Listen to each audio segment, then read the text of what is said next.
I'd ask people what are their goals, and they're like, oh, I want to go to the gym more. That's not a goal. That's a habit. People like, I want to get in better shape. That's not specific. It's got to be like a target, something you can hit. And how you build that in your mind, the vision, it's very, very important as you bombard your subconscious. And many of you are doing mind movies or vision boards, things like that. But to really ingrain this into your being is going to be key. And so I love this phrase. This is the ultimate self-development formula that you've all heard before: be, do, have. And so what you want to have, that's your goals, but all that's supported by your habits, your rituals, your standards, your story, your state. It's all the things that you're doing. And of course, I know we've all heard this before, we're not human doings, we're human beings. And so it's all in the context of who you be, because two people can do the same things, have the same habits, have the same job, have the same script, have the same goals, but one person will achieve it and one person not, based on the context of who they be. And who you be is all about what you value. People define their values. And because if I asked you what you value, or anybody, they're like success, love, happiness, wealth. But they say that's what they want their values to be, but that's not what their values are. So you could ask somebody what their values are by asking them questions like, if your house was about to burn down and you can only grab 3 things, what would you grab and what do they mean to you? Where do you spend your money? Where do you spend your time? Who do you spend your time with, and what do they do for you? Like, reverse engineer what people's values are by looking at their actual habits and the way they show up. And if they sat in silence for an hour, unless you're a master meditator, our minds are going to drift somewhere. And so where does the mind go? It goes to what you value. And a lot of times what we want and what we value are in conflict. People want to be successful, but they actually value comfort and laziness and significance and looking good, looking like a success more than actually being successful. So that takes work. So habits versus goals, because those are the two things that you really want to dial in here at the end of the year, and always working on your values, always working on your character development. Because I love this phrase from Mr. Ralph Waldo Emerson. He said, who you are speaks so loudly, people can't even hear what you say. So as you're practicing those scripts, as you're sharing your goals, you've got to dial this in. You got to make sure that it's in alignment, because most people have incongruency in their life. Their words are here with their goals. They say they're going to do something. Their words are here, but their actions are here, or their habits. Their mind's all over the place, emotionally scattered. But when your words, your thoughts, your actions are all in alignment, you say what you mean what you say, and your habits are in alignment with your goals, that is key, and things start to show up for you and start to open up for you. And so getting to the gym more, that's a habit, but you want to be specific even in that. It's finding something like going to the gym and then rating yourself. So if you had a spreadsheet and you could say like water intake, or go to the gym and 5 days a week or whatever it is. So you have this habit, but rating yourself, because sometimes you have shit workouts. Sometimes you work and you do prospecting or your own sales calls, and you did the habit, you did the thing, but you did it at like a low standard. And really dialing in these habits and tying that to your identity. I love that Tony's got this thing called strategy, story, state, but we also add standard. And so there are strategies in what you can do in your business and your marketing and everything, but all that's in the context of your story. And you have a story, consciously or unconsciously, you tell about yourself, the market, your past, about the future, whatever. And then there's a state, there's a habitual pattern of what you focus on, the language that you use, the meaning that you attach to things, and then also how you ingrain all this in your physiology to have physical mastery over these concepts, where it's in you, as you, and you're just pushing these things from a place of unlimited resources, of boundless energy, that is something's coming through you because you are in alignment, and that's when things really begin to get juicy. So C is based upon the foundation. So you see all these buildings and you see all the success of other people, you see what they've created, but there's foundation, there's things beneath the surface that you can't even see.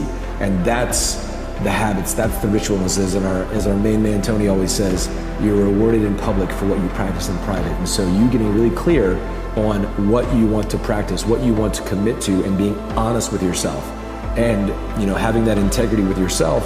And integrity means wholeness. And I love this concept of integrity, because you even hear this word, like somebody says, you give your word. And it used to be like 100 years ago, if you broke your word, like you ruined your family's name. Now people lie all the time and it's not a big deal. So keeping this integrity with yourself, it's like integrity is like wholeness and complete. And when you give somebody your word, it's like you're giving them something.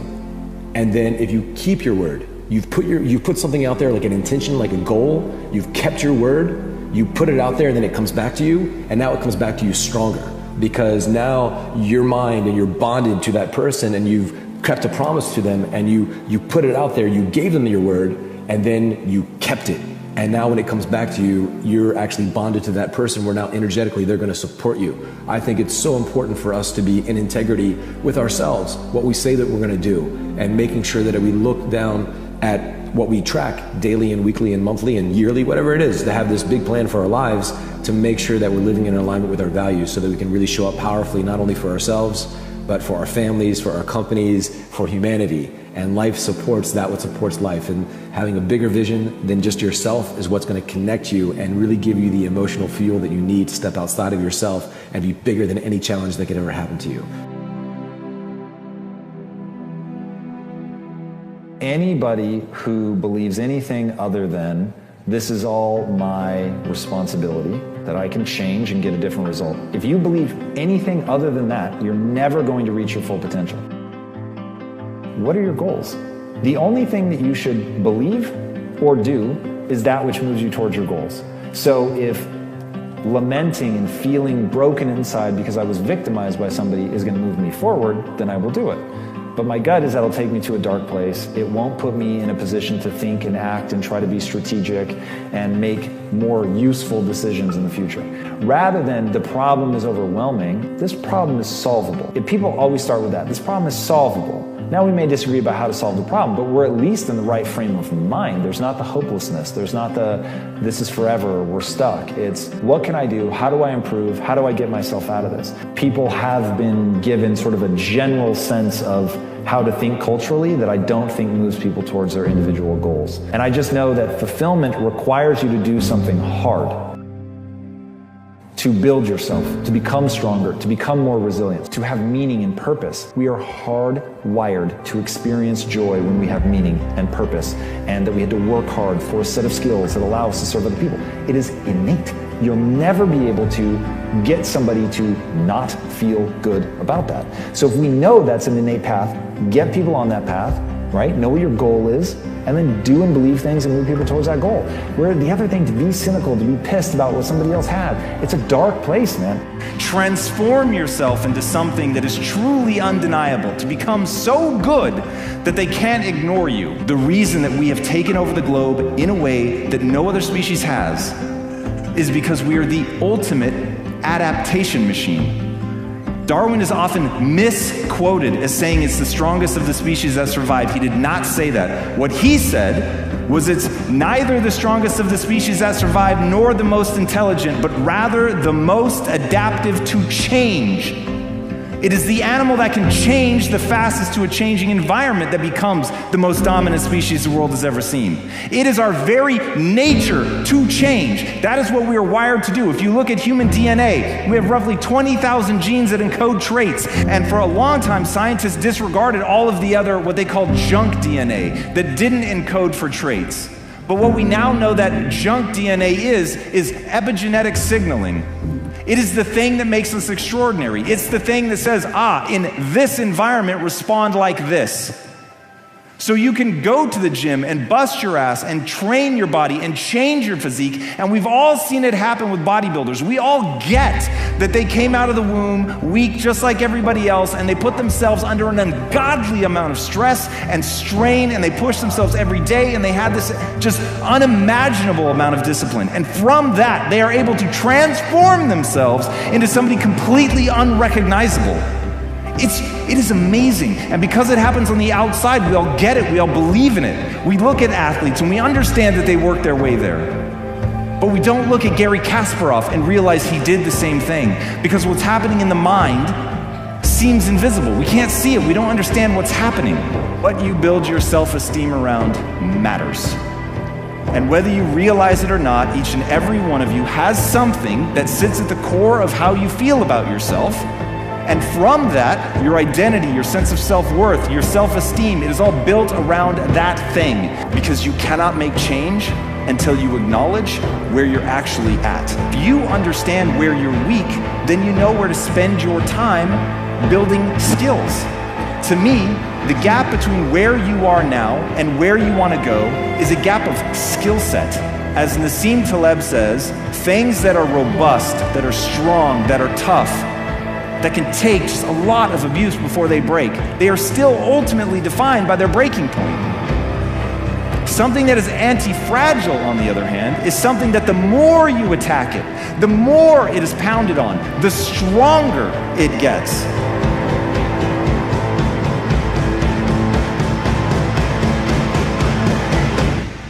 If you take an orange and you squeeze it, what comes out? Well, the obvious answer is orange juice. Why? Because the only thing that could ever come out is what's on the inside. And so the question from there becomes, what happens when life squeezes you?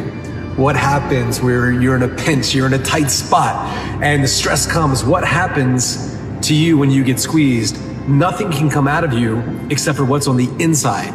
You'll recognize this, that we have an external posture and we have an internal posture. An external posture, some people say, oh, I want to be famous and I want to be special and I want to get attention. So you only want that because there's something inside of you that feels like it's not enough. And so we're trying to fill ourselves up. And a lot of people, their cup is like a little bit empty, where they're trying to fill themselves up from the outside world with approval, control, security. They want something to fill themselves up because there's an emptiness on the inside. And so you've really got to strengthen that internal core. You got to strengthen your identity. You got to strengthen what's on the inside, because you are going to be squeezed. And all of us have had some bad stuff inside of us. And by bad, I don't really mean bad like you're a bad person or there's bad stuff.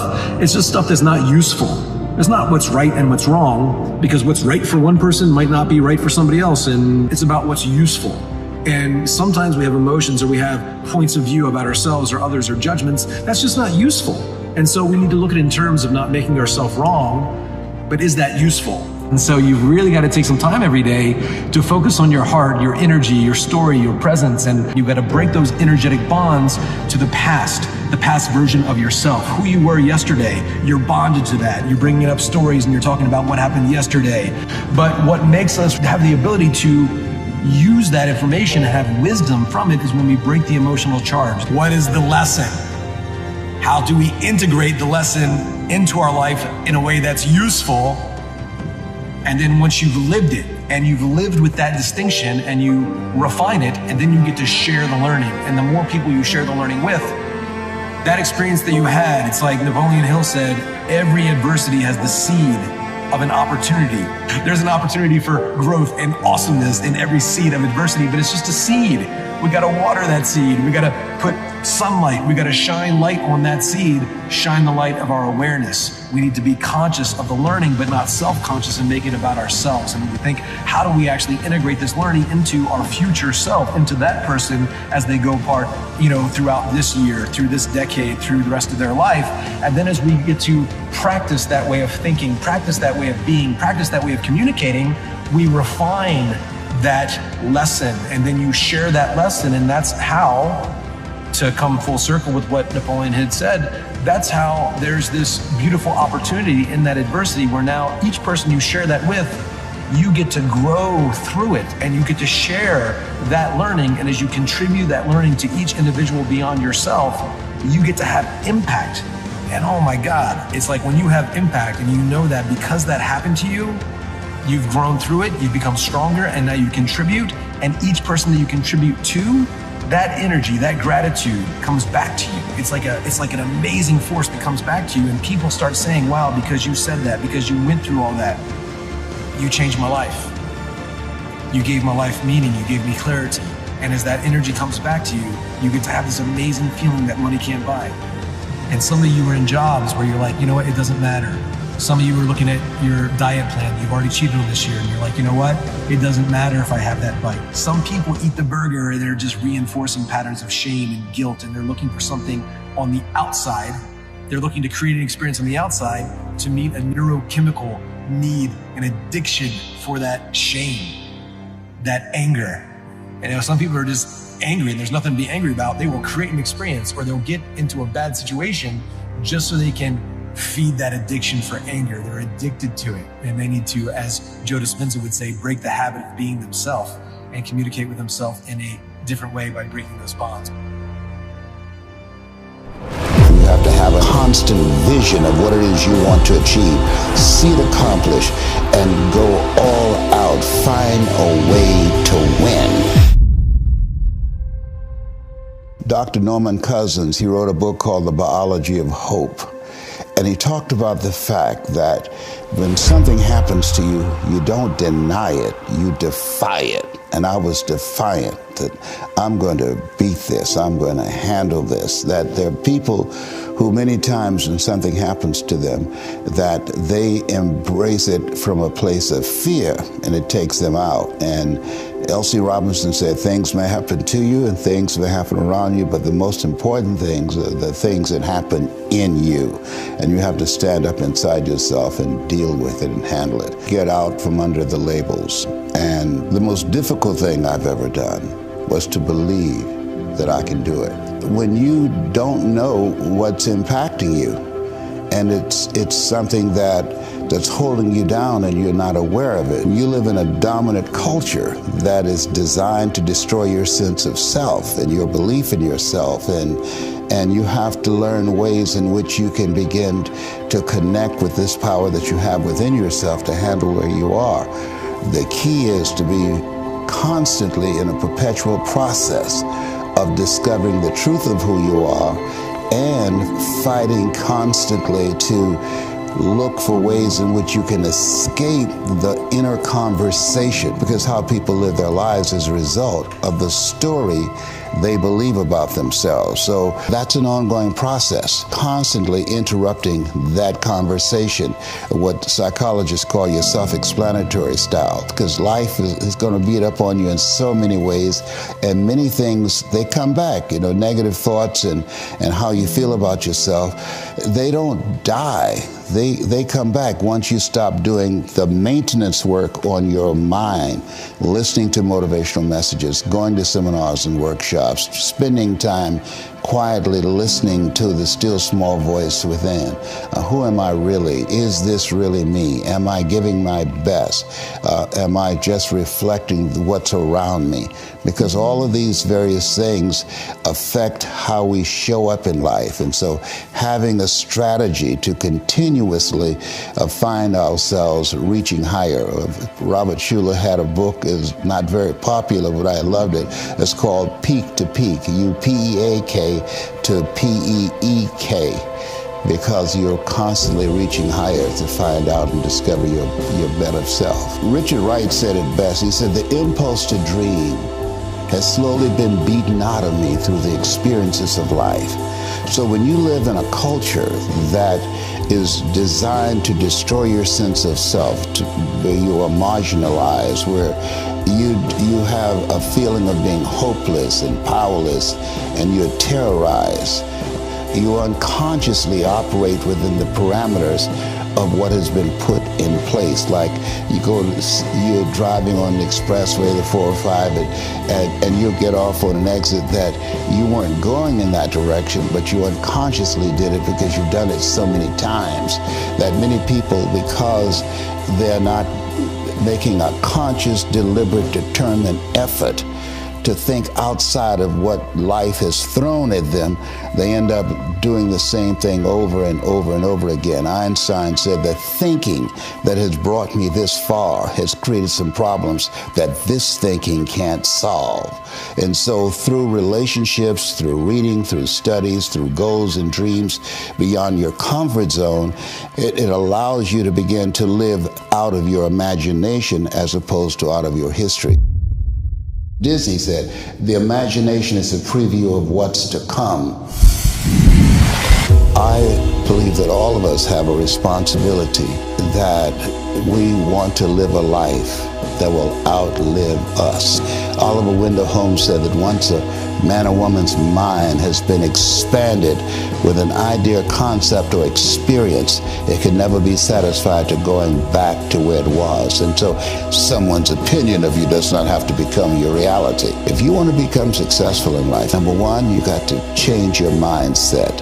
He said, you don't get in life what you want, you get in life what you are.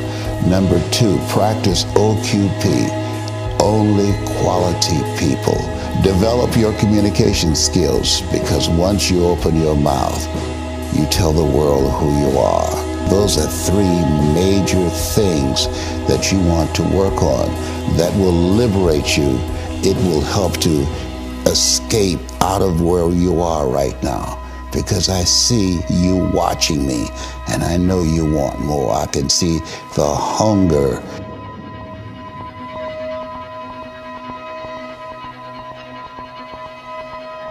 You get hungry by finding something that's you. I believe that all of us are born unique, but most of us die copies. You got to find out what is it that turns you on, what resonates with you. The key to that hunger-driven life is a heart-centered life. I didn't do what I'm doing for years because of my programming, because of the culture in which I was raised in. I would see other people with degrees and PhDs and MBAs and credentials I don't have, and I convinced myself I couldn't do it. Not only someone's opinion of you does not have to determine your reality. He said that you have to work on yourself, and you have to have an unstoppable attitude, and no excuse is acceptable, and you've got to make it a priority, a non-negotiable in your life, and hold a constant vision of what it is you want to achieve. See it accomplished, and go all out. Find a way to win. In spite of the setbacks, in spite of the disappointments, in spite of your failures. I tell people, you will fail your way to success. I have a saying, is life knocks you down, try and land on your back, because if you can look up, you can get up.